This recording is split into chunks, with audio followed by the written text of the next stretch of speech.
जी जी sir, अब आ गया live YouTube पर ये। हाँ ठीक आ गया सर। क्या? जी सर, लाइव हो गया, शुरू हो गया इसको। बस ठीक, तो अभी फिर से कर दे रहे हैं, चलता रहना। ठीक है सर।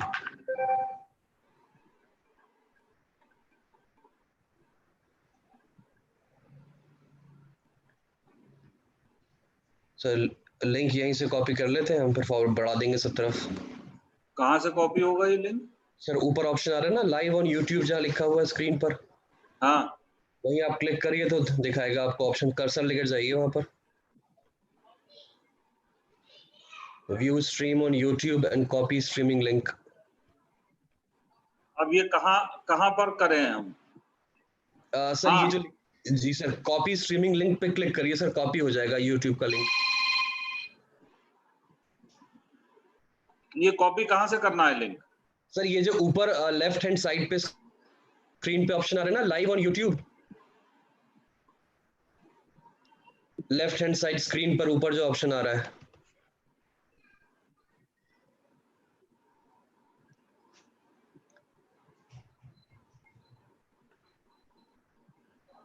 हमारे हेलो। उसमें लाइव ऑन यूट्यूब तो लिखा आ नहीं रहा। अच्छा, आपके पर नहीं आ रहा है सर? ना, मैं अभी 1 मिनट आपको भेज देता हूँ कॉपी करके। मैंने लिंक कॉपी कर लिया। जरा लिंक कॉपी करके मेरे व्हाट्सएप पे भेजो। जी जी सर, आपके व्हाट्सएप पर भेज रहा हूँ मैं।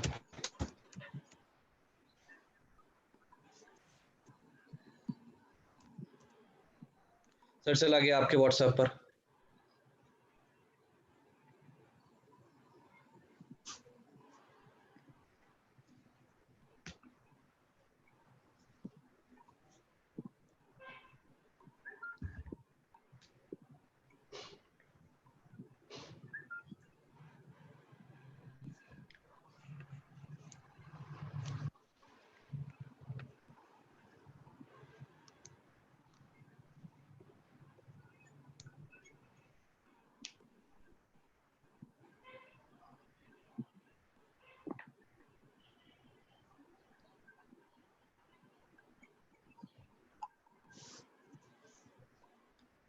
जी सर, सर आ गया लिंक, सर चल रहा है।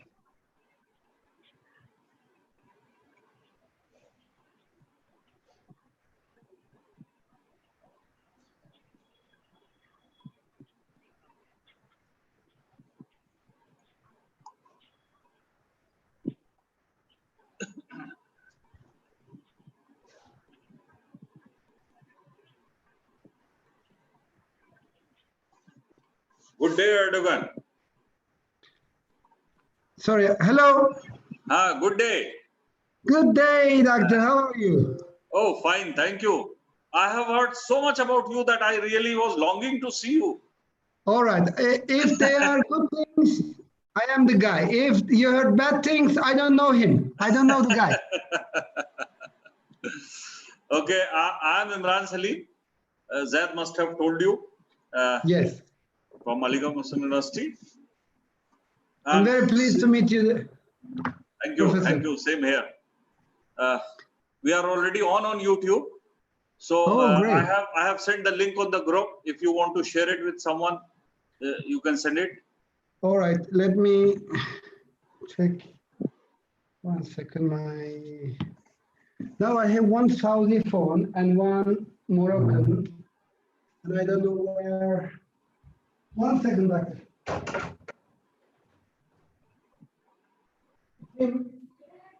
Sorry, can you find my... Good day, Franco, and welcome.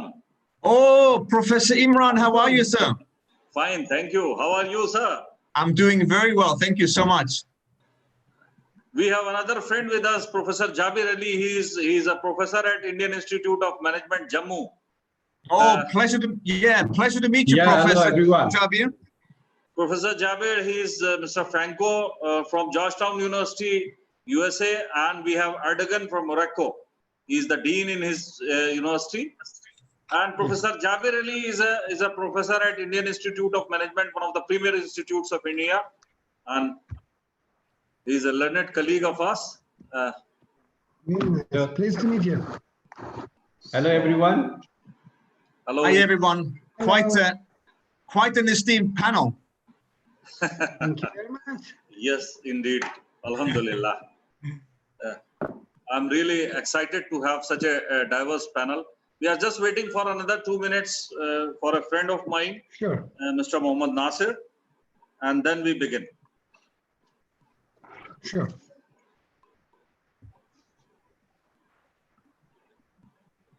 How is the situation in India these days? Like we are hearing news that the government is handling the situation quite well.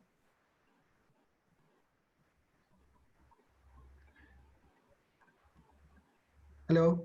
Should I speak? Sure, Jabir bhai, I'm just managing a few things, please. Yeah, please. In the thing. If you look at here, I think the government of India is doing a very good job in terms of giving advisories, and also even the kind of lockdown system which has been created across the country, and also the support of the state government. You know that India is a federal government system, having federal government system. So even all the states are also very responsive and cooperative. If you look at the whole outbreaks and the kind of incidences which is happening, India has managed very well. Even if you look at the kind of infrastructure and the constraints which we have, even considering that, India has done great job in terms of controlling the outbreaks. So that is definitely good. Some of the incidences definitely are there which are critical because of the migrant labor. That's very common phenomena. People go out for earning, and they were thinking to come back because the kind of infrastructure they have for living in the cities they work as migrant labor, that was not up to the mark, because definitely they work in a very limited environment. Their stay is not so great, their all arrangements are not so great, so they want to come back to their hometown so that at least they can have a good as a living.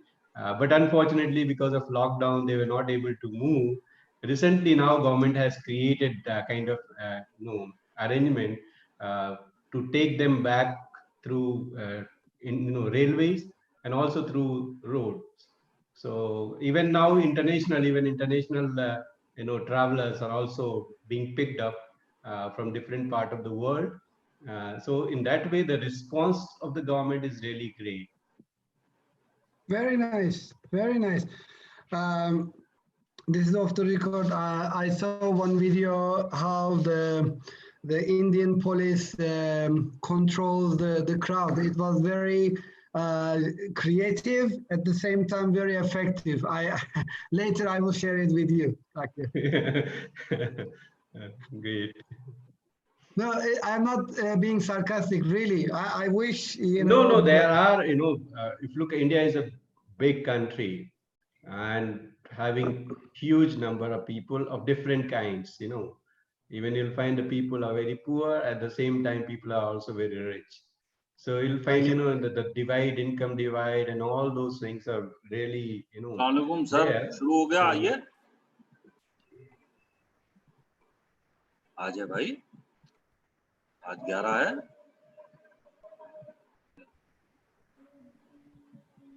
चलिए.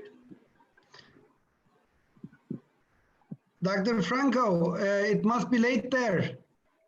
It's not. Time? No, it's in the middle of the afternoon. I'm in Vietnam. It's 3:30. You're in Vietnam this afternoon. Sorry, yes. I just assume. Yes, you are right. Vietnam. I'm not in the US because I cannot travel at present time. So obvious reasons, right? I don't know why. The food in Vietnam or the natural tourist attraction keep you there? I've been working for both Vietnam and the US for the past 8 months.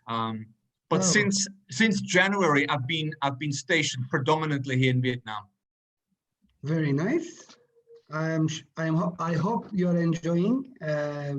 With all the pandemic happening, I'm sure it is dampening that. Yes, the beauty of academic work, as I think all of us know, the academic community is small, it's global, there's a lot of collaboration taking place. I've had the opportunity to visit India many times. I've been to the Middle East, but I have not yet visited Morocco. So it's on my bucket list one day.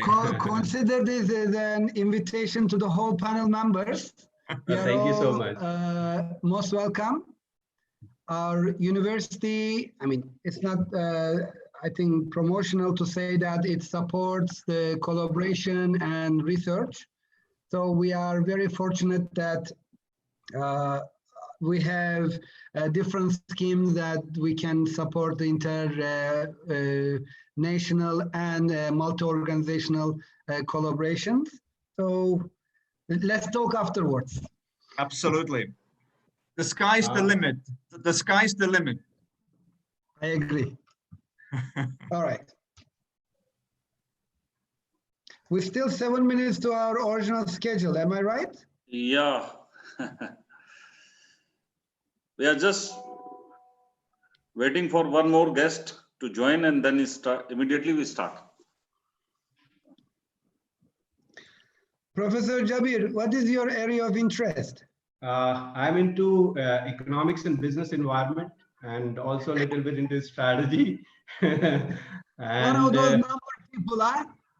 And I do have a lot of interest into the whole journey is into agribusiness, focusing on the food and agribusiness.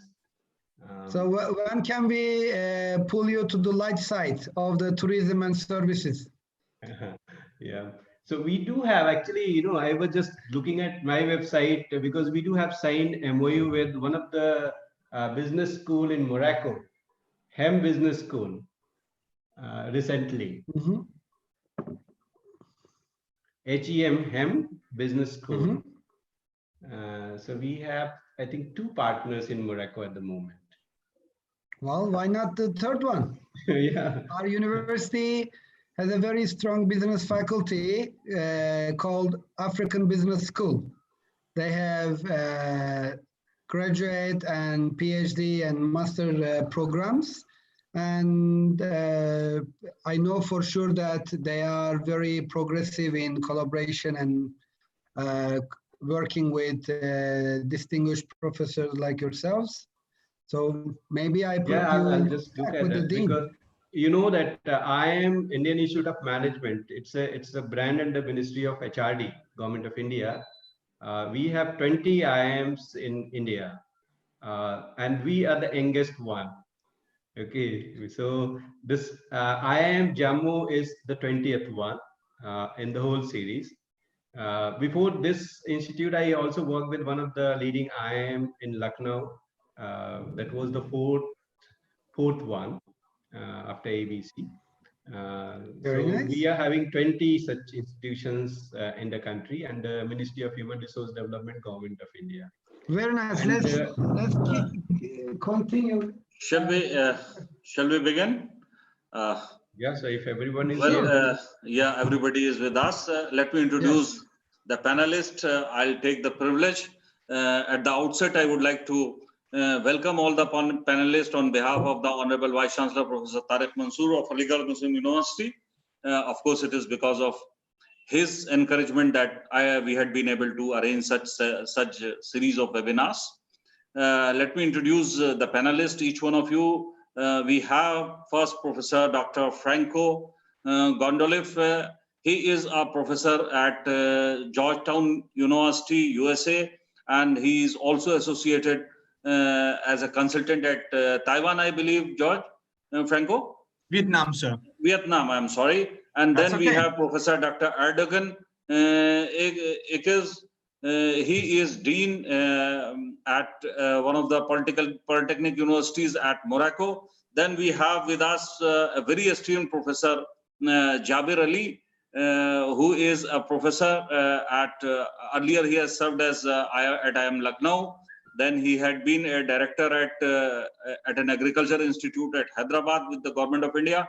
And presently he is a full professor at IIM Jammu.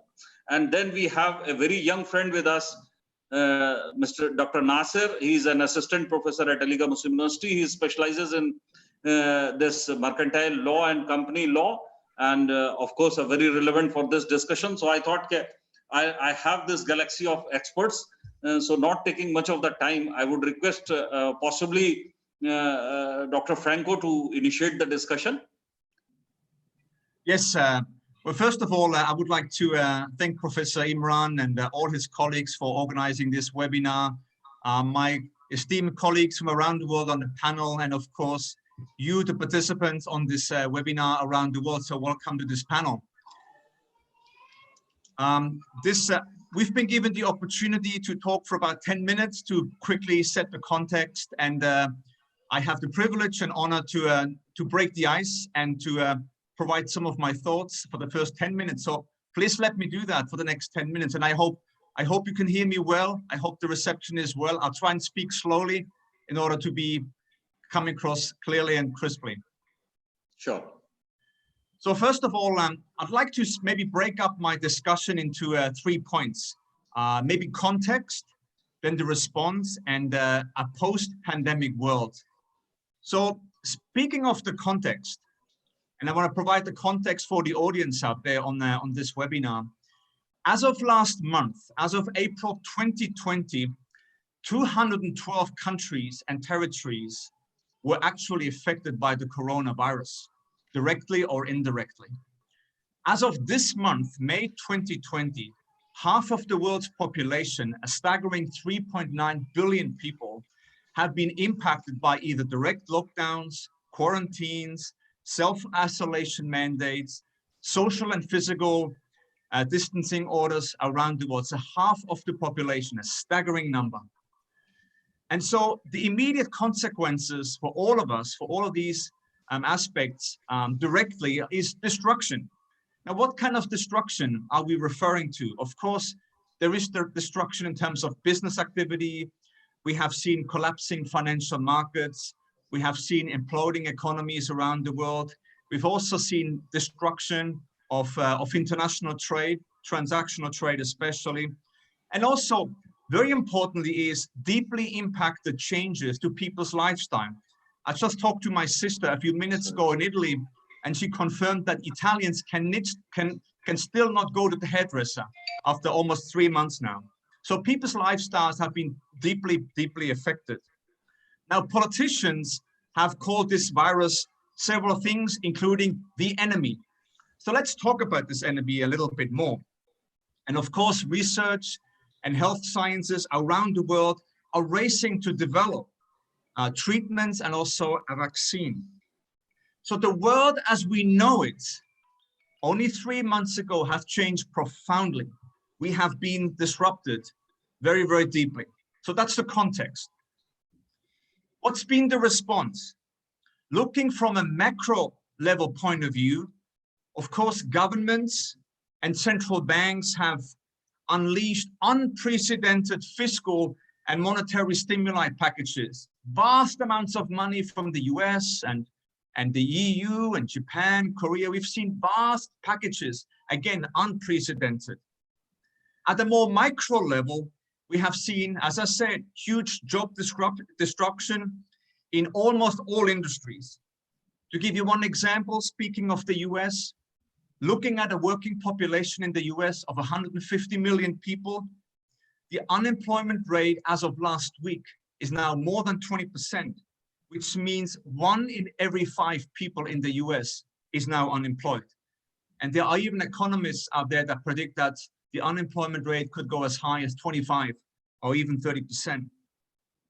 On a more positive note, and I know these numbers are very depressing for a number of reasons, but on a more sobering note, many of these jobs that have been destroyed were actually only temporary.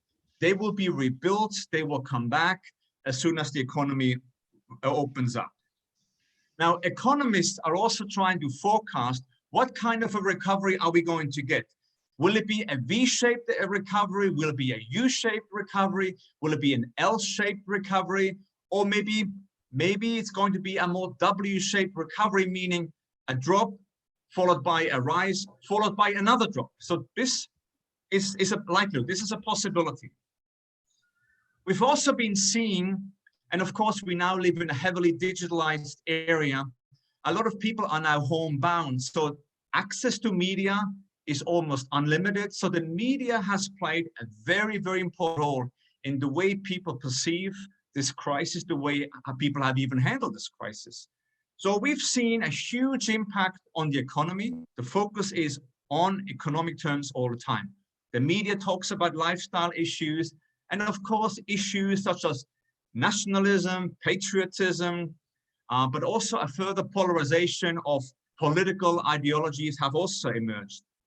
But also, we have also seen signs, the emergence of the alternative media. How have the alternative media talked about the crisis?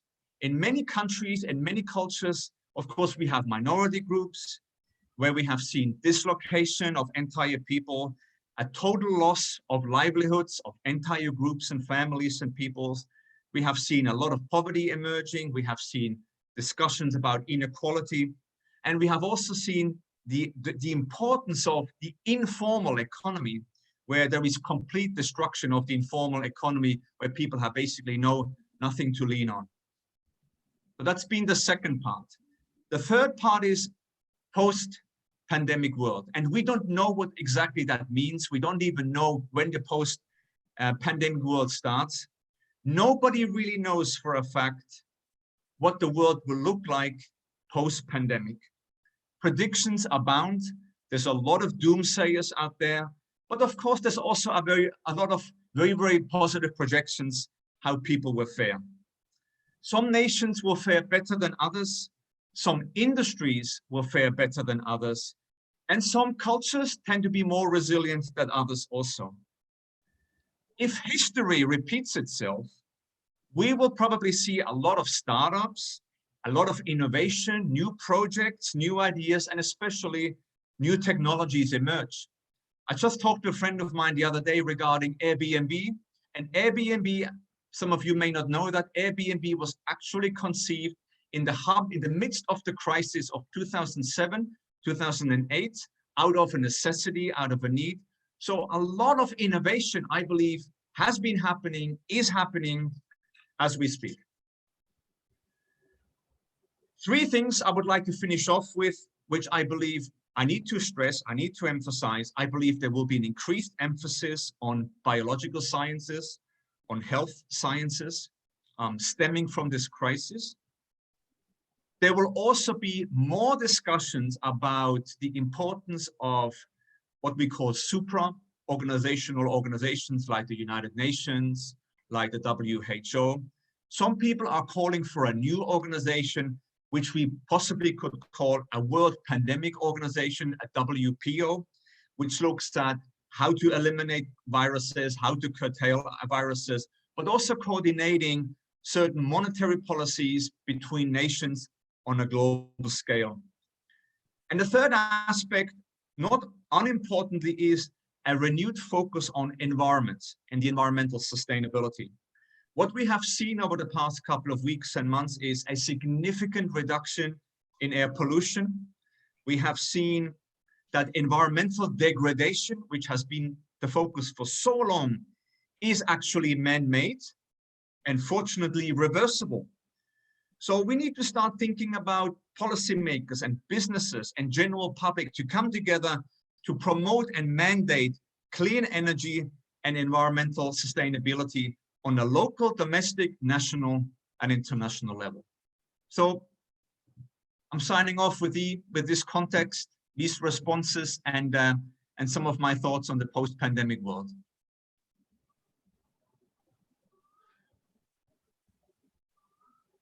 I think Franco has really opened the discussion, possibly covering all three things head on with COVID and the response and the post things. So let us share the experiences of Morocco.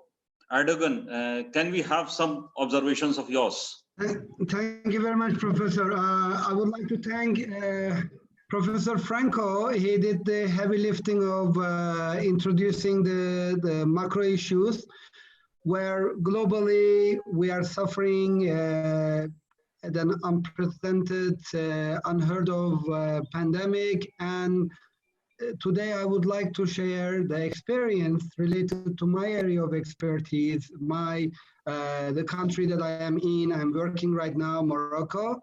And briefly, I would like to share what Moroccan government and Moroccan hospitality industry doing to handle the situation and freeze, melt, and refreeze the ice and go for the new reality.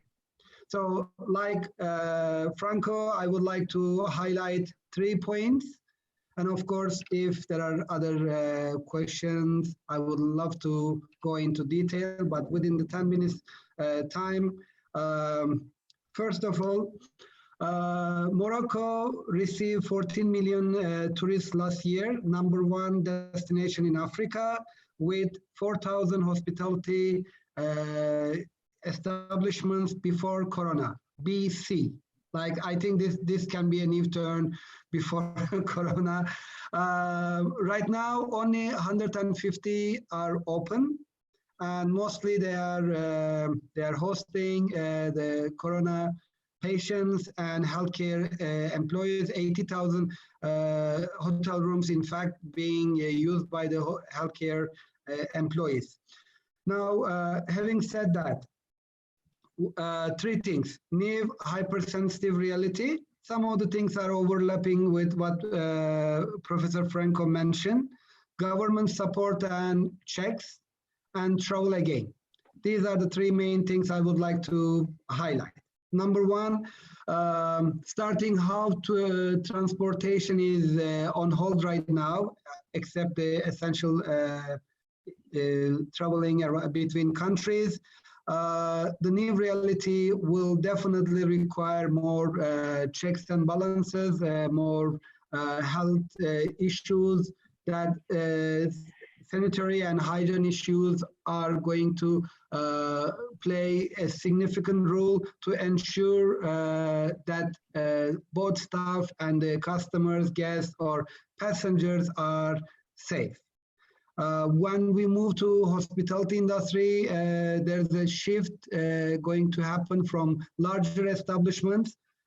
Preference used to be big, all-inclusive packages towards more niche, more smaller establishments where there are not so many people together, and people are going to be focusing on social distance. Hotels definitely need to create an environment where the guest feels not only safe, but really, really safe. This includes everything from hydrochloric gels, temperature checks before the check-in, barriers, posters, all these kinds of preparations, without going into details, need to be done. And most of all, training needs to be done, where I think our school and other hospitality training centers in the country, in the world, gets into the stage here. We are always supporting and being supported by the industry. So this will be even more significant during and after Corona. The second point is government support and checks. We are lucky the Moroccan government is very hands-on. There are so many compensation packages for employees, tourists, and travel companies that suffer because of the Corona. There are generous funds being relieved by the King's decree. All the payments, fiscal, banking deadlines are pushed back.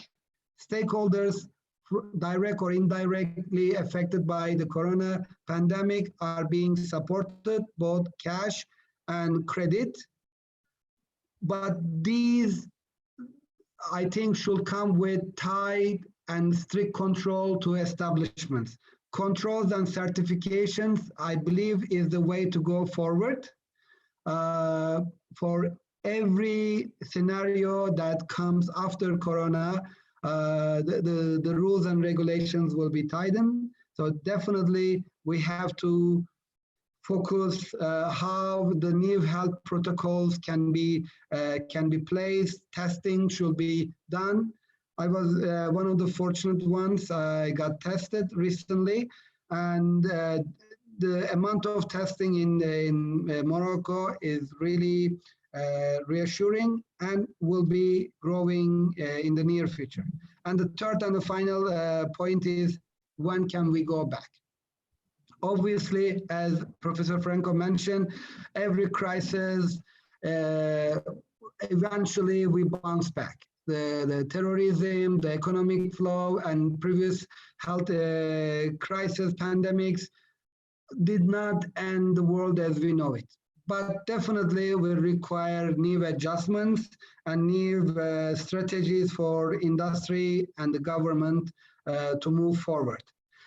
Usually, this kind of travel after the corona will start nearby destinations within the city, with the neighboring cities, and once the more testing and hopefully the cure will be made available, we will be looking down the September, hopefully, because the summer is already gone.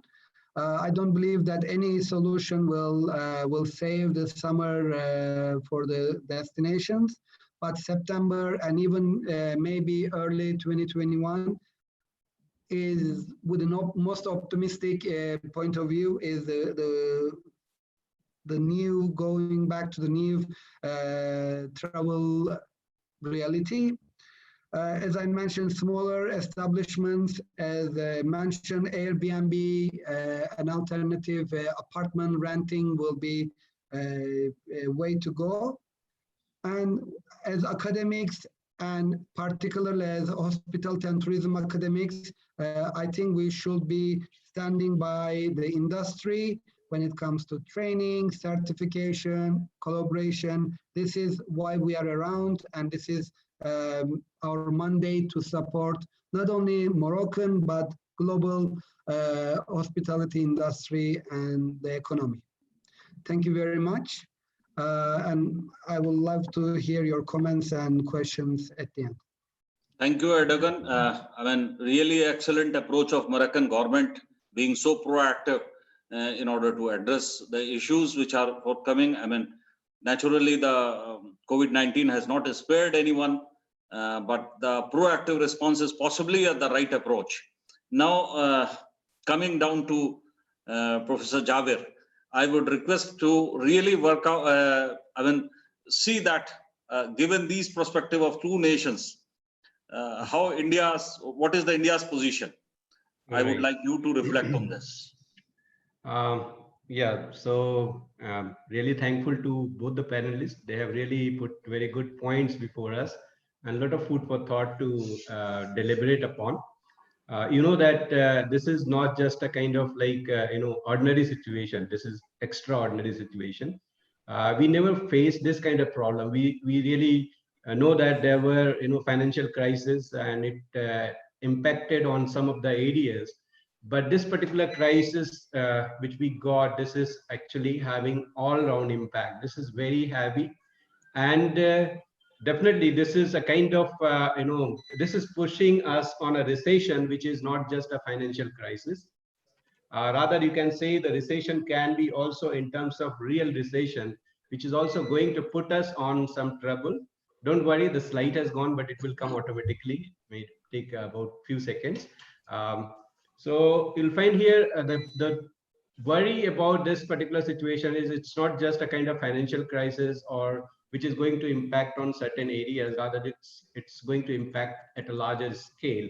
And that's why there may be a chance of real recession, which is actually a kind of, say, a cold war or even a kind of disruption within the society, which is actually very dangerous at the moment. Maybe when this everything will become normal, how it's going to be actually handled and coped up with.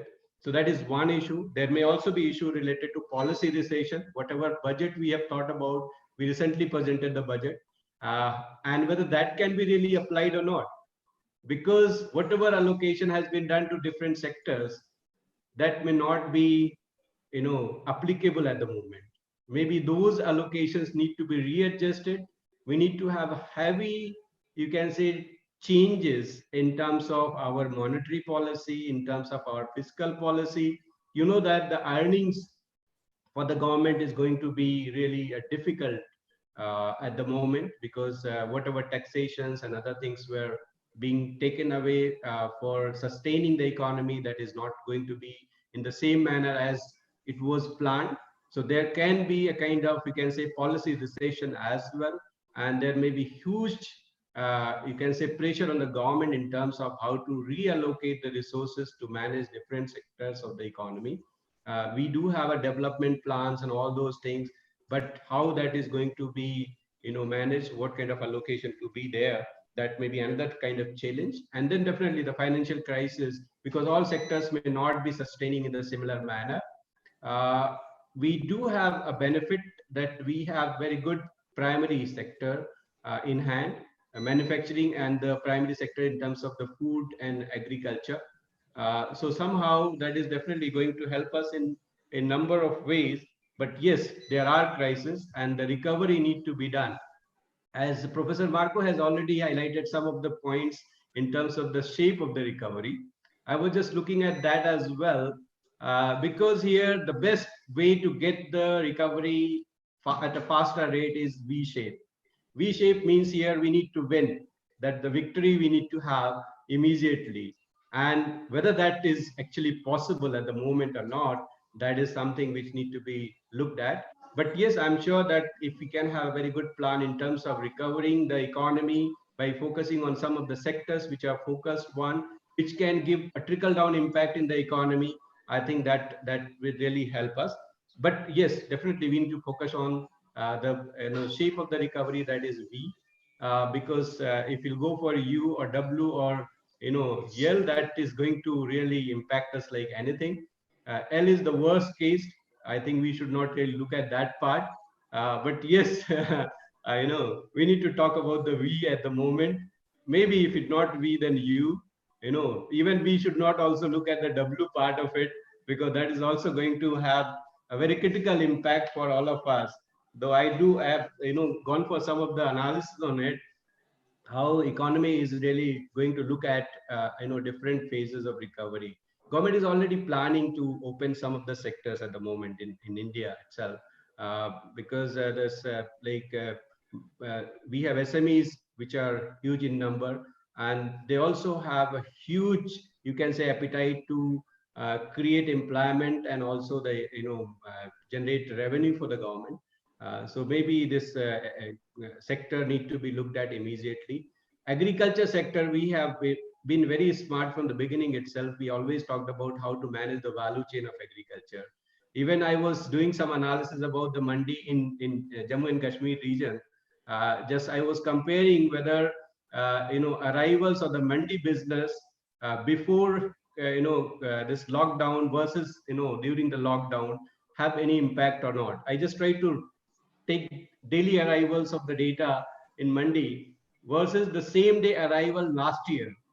And is there any difference in terms of the arrival rates in mandi of different commodities? Because that is going to give an idea whether business is being impacted or not. And fortunately, in case of mandi arrivals, it is not having much of difference. So that is something which is really very good, that government can work on how to really sustain the economy based on focusing on primary sectors like manufacturing and our food and agri business, and that will definitely add a lot of value to all of us. Another aspect is like here, when we talk about doing, government definitely will try to do so much, but as an individual, what can we do? Or whether we have really looked at what are the losses or the gains which we got during this lockdown. Something comes very definitely some of the news were there in terms of corrections in the pollution level. We cannot achieve this kind of correction in normal situation, but now here the cleanliness of the water, uh, even pollution level gone down in terms of air has become very clear. Visibility level has gone like anything. People have seen that now Himalaya can be seen from very long distance, which was not In earlier. Jalandhar, 300 kilometers. Yeah, so which was not earlier the case. So somehow you'll find, there were some good changes which occurred, but yeah, definitely this has put us into trouble and into big problem. But as an individual, what we can do at the moment, and how can we really contribute in the whole process of economy? Because here economy is nothing; it is made up of piece and parcel of each and every one of us. So we need to also look at what role we are going to play at the moment. Definitely, government has their own way to handle the situation, and they may be definitely they are working and they will be doing it. But as an individual, how can we contribute? So I have some points on that. Like here at the moment, what can we do? Rather here, as in during lockdown, I was also looking at some of the psychological issues, how people are really coping up, because I'm also coping up with the same situation in lockdown period for more than say uh, 2 months now, about 2 months now. Otherwise I was never stayed at home for a month, for a week.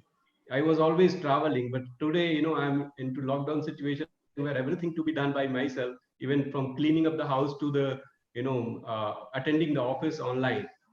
So here you'll find the situation is like here as an individual, what we can do is, first point is relax and recharge yourself. Be healthy and recharge yourself in terms of what new energy you are going to bring to contribute, what addition you are going to have. The next is hone the new skills in yourself. And even I have become a good cook. Rather, even if I can say that, okay, I have become a chef now. I can cook very well, and I can open even a restaurant. If I'm not a professor, then I can also do a business, right? So even you can hone some skills which you were earlier not having, because earlier time was not available with you. Now you do have time to think about it. Become a better problem solvers. You have never analyzed the problem or taken the problem the way you are taking at the moment. So maybe you can contribute in a better way by becoming a better problem solvers and connect with others. Connect with others means here you can connect with the nature, you can connect with other people who are actually working with you, or even the people who are living in the neighborhood. We never even in our daily life nowadays, the situation has become like that we don't even know our neighbors. So here the time has come where we can explore all these possibilities and individual and try to bring a new energy to contribute in future. There are so many issues which are actually coming up at the moment, how economy will be revived and what kind of corrections will be looked at. You'll find there are a number of things which need to be looked at in number of ways. Like you need to talk about looking at the microeconomic level. Even new businesses has emerged, online businesses which were not that prompt and that aggressive now has come up like anything. So online shopping, actually, if you look at history tells that even Alibaba came into being because of this some crisis in China earlier, and because of that people have gone for online businesses. So this microeconomic changes has come because of it. We do have a macroeconomic issues. We need to talk about global value chain, how that is going to be connected properly, and how we are going to adjust ourselves in this.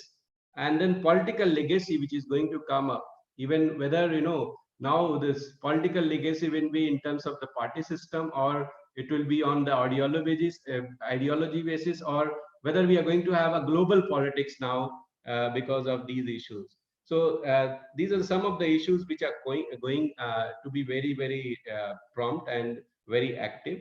But yes, we need to actually talk about how to revive it.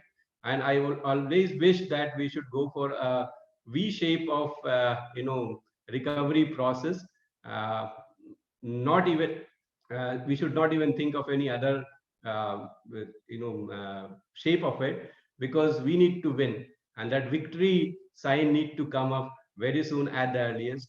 And I hope that we need to really work in a very collaborative manner.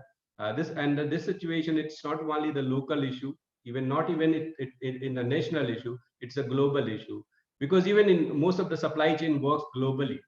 And that's why here the businesses need to collaborate at the global level, and we need to talk about how to really align each and everything globally. One of the article which I was actually looking at and reading that now CEOs of the different companies, how they are going to connect with their employees.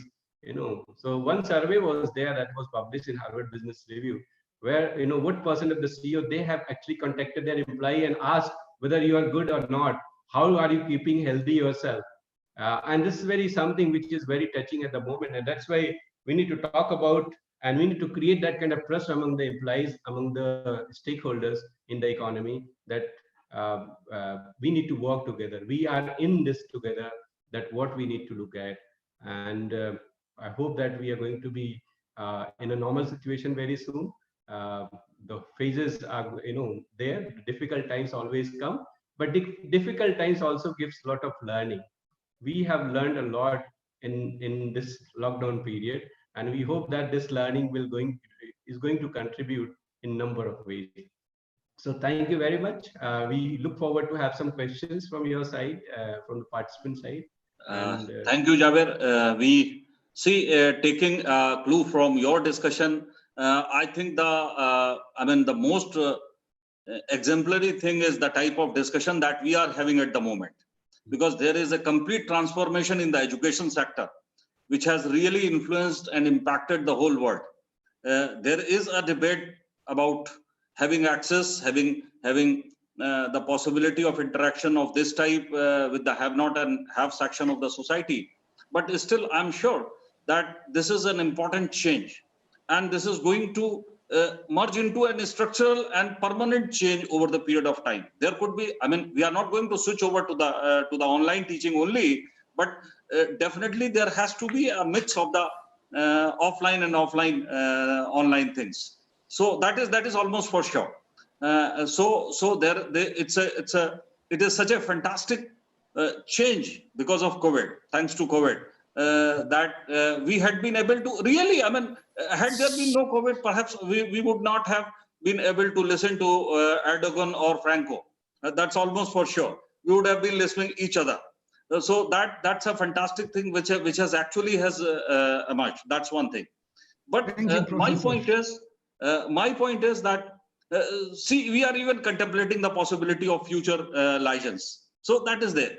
But my point is that there is especially in a country like India, which houses almost 1/5 of the world population, and we have roughly, I believe, access is a major issue with us still, despite all the changes, despite a lot of penetration in the market, despite a lot of technological advances, still access is an issue with the youth. Poverty is an issue, and therefore have-not section of the society is a major issue. The marginalized labor and the labor, because I strongly feel that economy is not primarily driven by the money supply and things of that kind, the heavyweight that we talk about in economics. It is basically the psychology in the first place.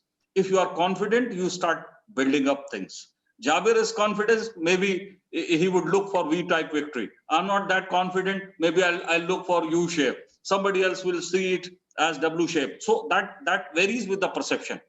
My strong feeling is that confidence building amongst the marginalized group is a major issue. Food to them 3 times meal, or at least 2 times meal to this audience is a basic concern. And perhaps the legal systems of the country will have to build up some provisions of the kind where in the first place we have to really protect the marginalized group of the society, where the propensity to consume is very high, where if some money goes, whole of the money comes back to the economy, and therefore increasing the velocity of the circulation. And therefore at this point I would love to invite Dr. Nasir to have to reflect upon something about the legal provisions in terms of food security, in terms of protection to this marginalized group. Can I request Dr. Nasir, please? Yes, sir. Yes, sir. Sure. So, please. sir, firstly, I would like to congratulate the Honorable Dean, Faculty of Commerce, as well as the Chairman, Department of Commerce, for this very praiseworthy initiative to keep the lamp of knowledge lit and the spirit of learning alive amidst all this crisis. So, sir, your initiative is very commendable and praiseworthy in that regard.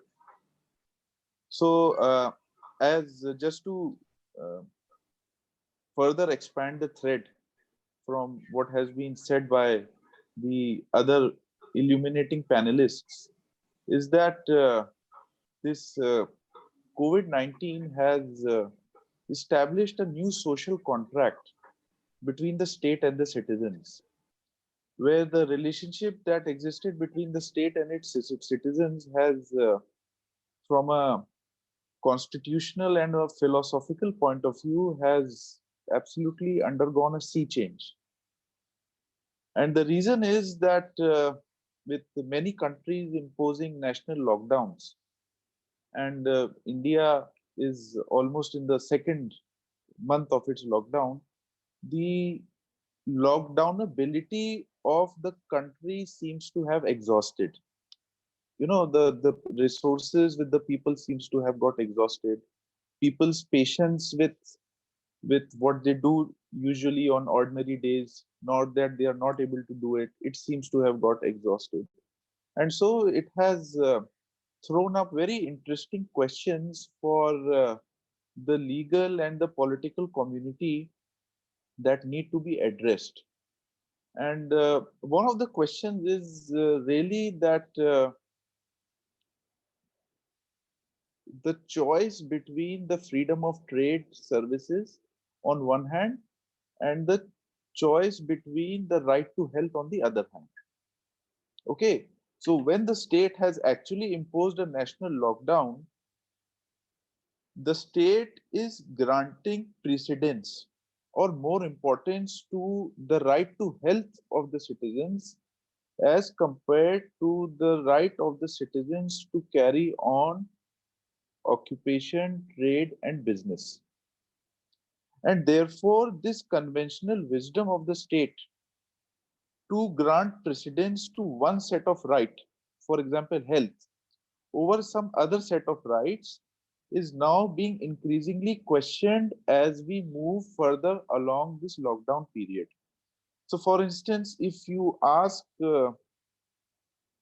people from very marginalized communities, and especially from those who are employed in the medium and small medium enterprises, so which is the by far the worst affected of all the business sectors in the country.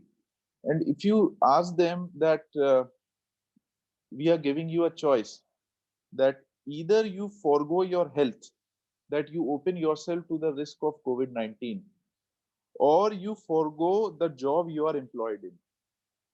So I think my hunch is that in the absence of any empirical evidence, my hunch is that most of the people are going to say that for us, our job, source of livelihood, that we are able to afford 2 square meals in a day is more important than the probable risk of contracting COVID-19.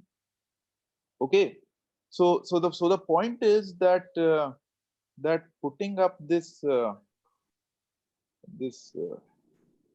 this blanket ban on all the activities without taking into account as to what are the personal choices of the citizens who would opt what if given the choice is actually very simplifying this issue. And I think there needs to be a debate on that, especially if we look at many countries in the developed world which have imposed a voluntary lockdown as opposed to a mandatory lockdown. So in many of the developing countries, especially where there is a where they seem to think that our infrastructural capacity is not up to the mark, so they have imposed mandatory lockdowns. And in many of the developed countries, we are seeing voluntary lockdown. So wherever there is a voluntary lockdown, the state seems to be respecting the choice of the citizens to whether they want to exercise their right to carry on trade, occupation, or business at the risk of right to health. This is the first point that I wanted to say. The second point is I would want to comment on what Professor Dr. Franco Gandolfi sir has stated about innovation, especially in the context of that in the coming years we might see that most of the businesses, they would be technologically intensive, they would be artificial intelligence intensive, and that they would be virtual based. So under the Indian company law, we have a provision for one-person companies. So the companies, according to the number of persons, they can be classified under three heads. So one is the public companies, where there is no upper limit to how many members you can have. Then you have private companies, and also you have one-person companies. So as soon as Professor Gandolfi just mentioned this fact of having innovation-driven businesses, I just quickly went through the website of the Ministry of Corporate Affairs, and I just noticed that the only registrations that have been done of new companies under the Companies Act, most of them have been one-person companies. And the one-person company is a form of the company that is perhaps most conducive to innovation or startups. So most of the startups that we see are one-person companies, and almost most of the one-person companies, they are startups. So I think this registration of one-person companies as a vehicle to carry on further innovation, to carry on disruption, I think this is going to see an explosion. So I think insofar as the Indian company law is concerned, the one-person company is a vehicle that is especially the one that we have to watch out for. Now, as Honorable Dean Professor Imran Salim Saab stated that I would also be saying very few things on the state of food security, especially after the COVID-19 impact. So one of the things is that if you look at the Indian food security law, now the Indian food security law is driven by a paradox. And the paradox is that the India is a food production surplus country. But in terms of consumption of food, we are at one of the highest levels of malnutrition. So India actually figures in the top 20 countries who fare worst in the malnutrition figure. So this is a paradox that we are a food production surplus country, but in terms of food consumption, we are at one of the lowest. So where is the gap? How do we address it? The second is that the National Food Security Law in India that we have, this is known as the National Food Security Act.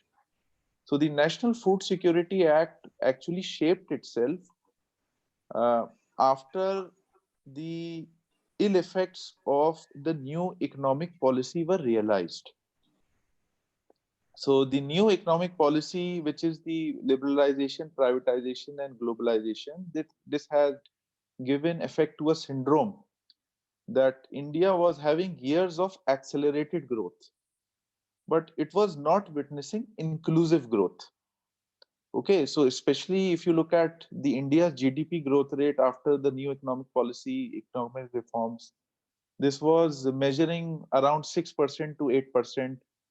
But the India's commensurate rate for poverty alleviation was almost every time under 2%. So the GDP growth rate was around 8%, but the rate of poverty alleviation was under 2%. So there was this mismatch by the fact that the benefits of increased growth rate, they were not being equitably distributed. And so to equitably distribute the benefits of accelerated growth rate, they had to bring in some legislations that would kind of redistribute wealth. Okay, so National Food Security Law was a part of that. So one of the impact of COVID-19 on the National Food Security Law in India is that the National Food Security Law in India is very dependent upon the grievance redressal mechanism for its vibrant operation. Okay, and now with the operationalization of the National Disaster Management Act. So National Disaster Management Act is an act that is swung into action in times of emergency. So in India, there is a declared emergency insofar as the National Disaster Management Act is concerned. So there is one section 54 under the National Disaster Management Act that actually criminalizes if somebody raises a false alarm to the nature of the problem or to the severity of the problem. Now, let's say that if I happen to write an article that there are many migrant laborers who are not able to invoke their right to food security under the National Food Security Act. So I can be booked under the law because I don't have facts and figures. I don't know how many migrant laborers there are there who are not able to access this right. Okay, so this right to national food security is being heavily compromised in terms of COVID-19 because of the invocation of the National Disaster Management Act. So I think these are the very few points that I had to share with the esteemed panel as well as the other audiences. I once again thank the Dean and Dr. the Faculty Nasir, of Commerce a quick question, on this, in this regard. That is, how do you feel that the legal provisions, are they really, are they really forcing or eroding the confidence level of the migrant labor? So, so in terms of the National Food Security Act? Yeah, or any other act.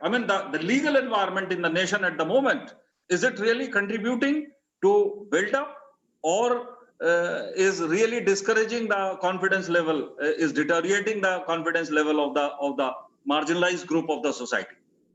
So, sir, actually there is, as far my tentative answer to this would be that the National Disaster Management Act 2005, it came into force in 2005, but this is the first time that this act has been imposed. Okay. So I think that the responses of the individuals has not been conditioned for extraordinary times. So our response mechanism has been conditioned for normal times. And so therefore, many people are perhaps not able to articulate whether the response system of the state has been effective or otherwise in redressing the grievances of the individuals. So I think that much would be said and much would be written. And I think insofar as the legal system is concerned, I think this is a story that is evolving, that is in a state of churn and will continue grow to evolve. One thing that perhaps I could do is that the state perhaps seems to be really letting down the migrant laborers has been the announcement that has been made by some of the federal states for suspension of the labor protection laws. So, for instance, the Uttar Pradesh has suspended the labor laws for, or has proposed to suspend the labor laws for the coming 3 years. I think this actually raises a lot of alacrity as well as alarm insofar as the rights of the migrant laborers or the people from the unorganized sector they are concerned. So I think in some of the other sectors, what we are seeing is something that was very much expected. And I think much would be written and said as we progress. Thank you, Dr. Nasir. I can vouch for the emergence of a good academician. Well, my another question to the panel is that suddenly we have started opening up in India, and almost across the world there is a pressure of the society that we must open up. UK has proposed to open up again with France, Ireland, etc. So how do you see this immediate switch from lockdown to opening up of the economy? Any observations, anybody? Okay, maybe I should start since I was the first panel member that spoke. Just very briefly, so we're all watching this, of course, very closely with a lot of interest. There's very little data available. It's all anecdotal. I think people are very eager to see the economy opening up for a number of reasons, including they want to go back to work, they want to go back to the old normal, they want to have their lives back. But I think governments are very reluctant to move too quickly, too fast. I think they want to see a step-by-step approach to see how the whole thing unfolds and whether a second wave is actually emerging. And we're seeing a little bit of a bounce back in terms of numbers in both China and today South Korea as well. So I think governments are watching very closely. Also Germany is opening up. You may have heard, just to give you a sports example, football in Germany, the Bundesliga is resuming next weekend. So a lot of people with a lot of interest and a lot of excitement, but there's concerns out there. In the US, a lot of people want to see the economy open up, but they do not want to go back to work. They like the idea of working from home. And some of the big-sized companies, including Microsoft and Google, Facebook, they have said people can work from home until the end of the year. So it will not be a quick go back to normal. So just some of my observations. Erdogan, how do you feel? Because tourism is a major issue at Morocco, I believe. And even I would like to visit sometime to your beautiful country. Inshallah. And a beautiful man like you. We will be honored to have you here with us. Thank you. I agree with observations of Franco. I think it is very sensitive. We have to admit that on one hand, there are lots of financial restrictions on people with, like blue collar and the ones that are not on the steady payroll. But on the other hand, there is a serious risk of, reigniting the pandemic, the second wave, even maybe the third wave. We are scared that now coronavirus already mutated once, and the new mutated version is even deadlier than the original one came out from Wuhan. So there is no easy way. I don't want to say that, oh, now I am comfy, I can say that. But I'm dreadful that some people are gambling with the lives of the rest of the community. As you mentioned, the sensitive group, the marginalized group, we understand that it creates a huge burden on the governments to support these groups and to keep the lockdown so that we can flatten the curve and in the long run. But because it's not going to work if one country did everything great by the book, while, many others do not. So it is going to affect all of us. We are all in together. I sincerely believe from the tourism point of view, what Moroccan government is doing, I think is very smart. Step by step, ease up the losses of the industry and the tourists who are stranded here, who are not able to go back, the companies who already pay money but they cannot get refund. All these needs to be taken care by the government first.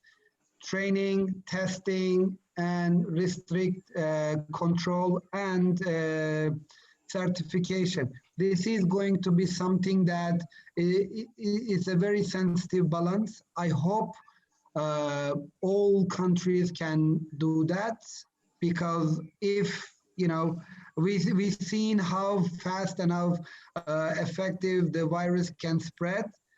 If X country did everything right, but the other one just ignore everything is hunky-dory, and the thing comes back again. So it is really a very sensitive issue. I hope countries, strong countries like India, like states, like China are more strict about the controls before letting everyone go back to their lives, which will threaten everyone else. Well, a quick question from Professor Jabir, if you allow.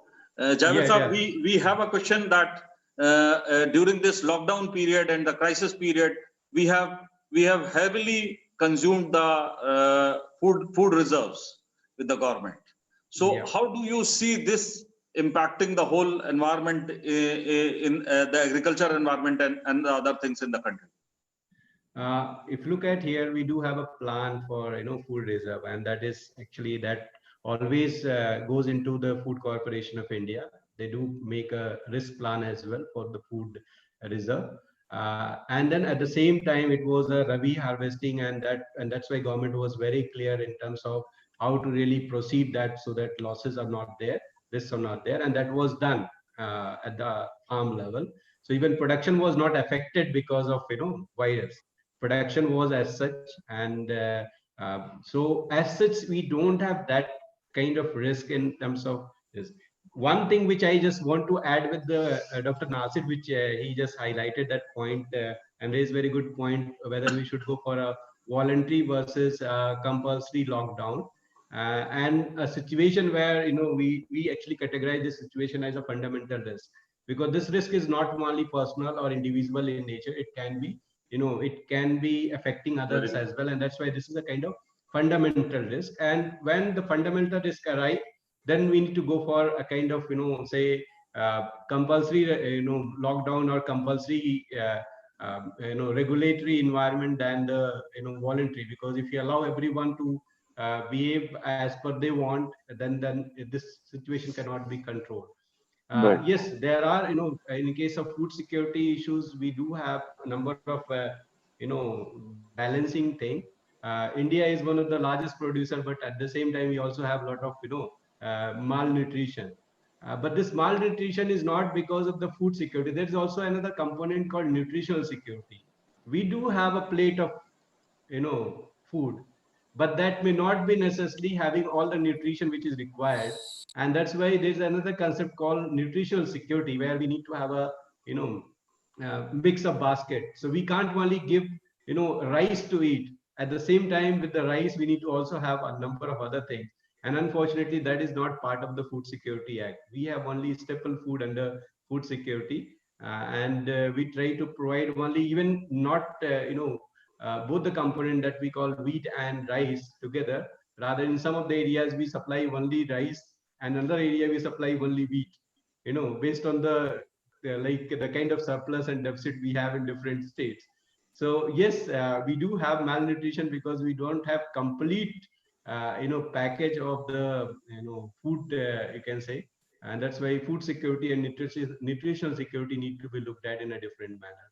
As of now, in agriculture sector, government has allowed from the beginning itself. It was lockdown was for very short time in agriculture, and then that's Ministry of Agriculture worked, and they tried to give relief to the farmers in number of ways so that agriculture sector is not being affected because of this. And rural area anyway, that's a very different setup. And at the same time, even the virus, the kind of intensity virus is having in other countries, that is not the same in case of India. Even research, laboratory research, I think some of the lab has already given the kind of intensity which we have in case of India. The virus is not that deadly as it is in case of US and China. We are nearing the time limit, but let me ask a quick question, beautiful question from Faiqa Iqbal from the attendees. She is basically asking about, we are talking about work from home. Well, this is possible only for the literate class, for the white collared people, and then the blue collared people, the marginalized, the workers, they will have to go to the factory. So isn't it something like we are exposing one section and we are actually saving the other section of the society?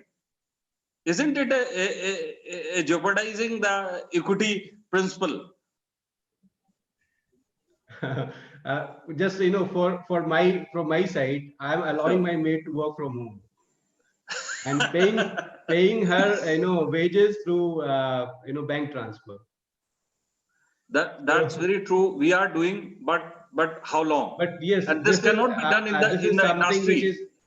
Actually, when we talk about manufacturing sector, which is going to be the main critical, because we can't work from home. Even in case of agriculture, which I was actually highlighting that because of the primary sector which we have, or the manufacturing, we can revive our economy very fast, because that is the base, that is the, you can say, the fundamental.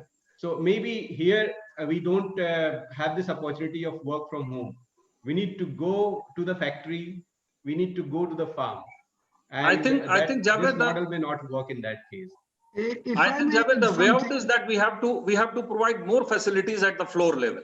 Yes, which need to be taken care of. The industry should take this responsibility, and government must ensure, I believe, that it is not just about one section that you work from home and rest of the things are left for nothing. So government will ensure, the industry must ensure that in the long-term interest of the organization itself, that it should protect its manpower, the floor level people. Yes, Erdogan, you wanted to say something. Yes, I mean, I understand the core of the question, definitely, but I don't think that we should divide people upper, lower, educated, illiterate. I mean, if I may say, the people who are fortunate enough to be able to work from their homes, we are not saying that everybody should do that. I mean, that's not realistic. The problem is the government should take serious serious action to make sure that people are not risking their lives. So it's not like a trade-off of earning a wage, risking your life. This shouldn't be the case. We understand that the economy should go, the reserves, the money, and people should bring food to families. This doesn't mean that stay home and eat the floors and the walls. No. Before that, I'm sure their kids will eat them, like mine will eat me first. But the issue, in all seriousness, is how effective the governments will be in setting rules, hygiene, safety rules, that people may not work 100%. Before Corona, if the factory is producing 10 tons of something, of course, it's not going to go back directly. The problem is getting in steady pace that people will earn some money, the production will continue, maybe not initially before Corona levels, but I think that should be the case. Like opening the doors and saying, "Yalla, go back to the work," will create more devastating results. People without the proper precautions will get sick, will make their families sick. So yes, economy definitely important, but we are talking about the lives of people. And if this new strain, or hopefully not, but coming strains will be more deadly, that people cannot work. So, it shouldn't be for the sake of we are opening, yalla, go back, but it should be first take the necessary precautions, get everything set, and then gradually go back to work. That is actually the right approach. That is what we should look at, and we must ensure, because unless conducive environment is created for the floor people, for the labor class, I mean, it will be very discriminatory in nature, I'll say. So the industry must take precaution of it. That every care need to be taken. This is extremely important, and I think this was a very valid point, I believe. Okay, we have almost completed the time. So on behalf of the university and on behalf of the Honorable Vice Chancellor of the university, I thank you all the panelists for being with us. Thank you very much, sir. Thank you, everybody. Thank you, sir. Thanks, You are everyone. welcome. Thank you. Thank you very much. Thank you. Thank you very and hope much to have a sustained relationship. Thank you very much. Yeah. Stay in touch. Stay in touch. Okay. Be safe. Bye-bye. Thank you.